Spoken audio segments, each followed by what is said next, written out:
شفت اخر حلقتين من مسلسل برستيج اللي مكون من 8 حلقات، وعجبني اول حلقتين منه، ولكن مش للدرجة الواو، بس كان لذيذ وقلت هيطلع منه احداث حلوة.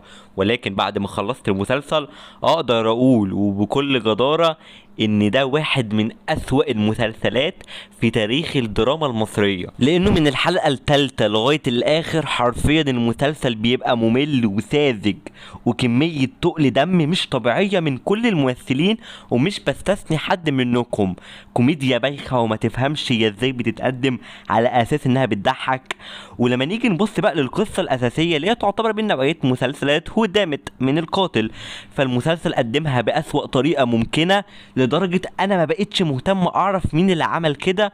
وحتى لما عرفت في الاخر انا ما كنتش متفاجئ نهائي. طيب ليه انا بتكلم وانا متضايق قوي كده؟ علشان مثلا لو المسلسل ده من اخراج مخرج تاني معروف ان دي نوعية اعماله، كنت قلت خلاص هو مسلسلاته كلها وحشة. بس احنا بنتكلم يا جماعة على مسلسل من اخراج عمرو سلامة.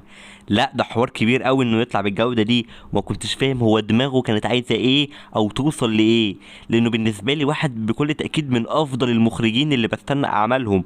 ولكن هو مؤخرا وتحديدا في اخر 3 سنين في تراجع مستمر، والمسلسل ده بينضم لقائمة اعماله اللي هي نقطة سودا في تاريخه. تقييمي النهائي 3/10، وده بسبب الاجتهاد في الصورة والالوان والازياء والديكورات.